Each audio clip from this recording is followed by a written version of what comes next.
to move directly to move indirectly, this is move them indirect. Yes, I mean, this goes with the original page. So whatever happens here is done after whatever happens here. Now, and I just had a couple more very small things. One was anytime you drop the hard copy to the document, there's you might have already done some of this, but I would just suggest a final round of kind of proofreading and editing, real little small things, like the chapter reviews. That was when chapter off, it's another round of proofreading and editing. And one specific thing that might not be caught in the process, because sometimes you have things other.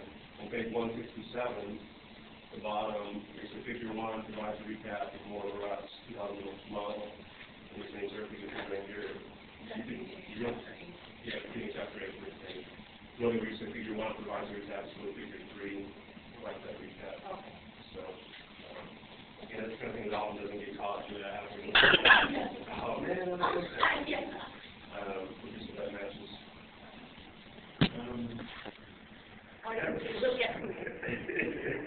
That's it for my revision. Yeah. Thank you, Melvin. Sue. Hello. I just had a couple of bigger picture questions, and we talked about this a little bit, and we know it's qualitative, and we know it doesn't have to be generalizable for the whole world. But the question that pops up for me, especially rereading, and I agree with everyone else, for reading the newer, and you say this in the dissertation section, these are cooperative environments. How do you think the models might be different if it was competitive environment, and if they were competitive environments? And in particular, I'm just thinking more about identity. So if you could reflect on that. And you may know, because of literature, there's already detailed competitive environments. Yeah, but we're usually not the future research piece in a competitive environment. After I revised it and was talking about the conditions for decision, it seems like this cooperative environment is one of the key conditions. So I really didn't have a point now to it. In a competitive environment, what I would, well, let me finish that thought. So I was feeling really rather open, around like in a really hyper and competitive environment, like a consulting firm or something, or a law firm. I was pretty good at it. But then I thought, well, it does kind of go back to what the real continuum is. And if you're going to attract a range of people who have some connection to that identity, and it's understood that that's the way that's working, that's what it is. Yeah, I think you're underestimating the influence of this model. Do not think it needs a cooperative culture in order to be effective.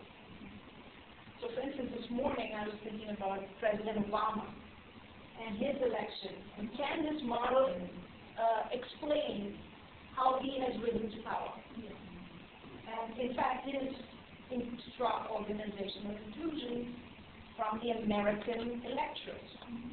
And I found that it can. That is certainly not a cooperative process. So my point to you is, I think you're underestimating the generalizability of this model, and that's why I think the piece that is the key is that he was able to tap into the prevailing identity that had nothing to do with his being black or international or whatever. It had to do with the identity that was needed in the moment. And that is what this model explains. So let's rethink about this cooperative piece.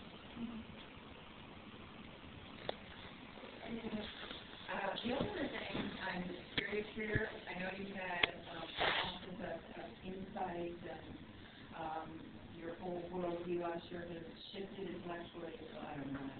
But what I'm curious about is how this process has changed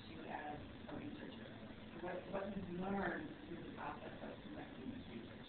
Not necessarily the concepts you were exploring, but about the process. About the research process. Yeah. Well, compared to, I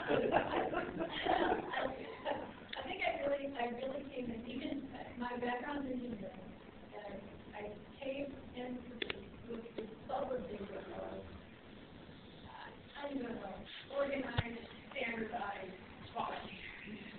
I mean, it's going to be clear, it's going to be laid out what it was, it's going to be, and of course I found that it's messiness, the magic is in its messiness. It's chaotic. So it's maintaining, getting enough chaos going to actually go through the work. And I think that the kind of my whole research results kind of coming out of it is instead of going straight for that order, we're searching out the chaos, because there's going to be some order into it, and what you know, you will get it from order, and that order is going to become physical. And then getting used to that, being fine with that, as opposed to being that failure in my application of material methods. I don't know how many graduate students this might come from but I think that is a very normal part of the process, and it's also sometimes for some people here, like, do that and have them find their next school. Thank you so much, Sue. If the committee has no other comments, I'll open it up to the audience to give their comments. Okay. Let me open it up.